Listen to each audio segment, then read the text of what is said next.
lots of good fake reverbs, but nothing can beat this. Real thing. Just wanted to get out of the office.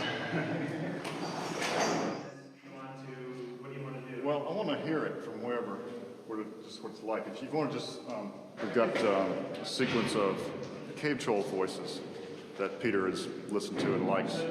We're going to try to play those through the speaker here and get the natural ambience of the tunnel. Mostly that'll be used for off-camera shots in balanced tune. Hey Dave, do you want to power that thing on? On now. It's on? Is it pretty loud? No, it's just pretty scary. Can you get any more out of it?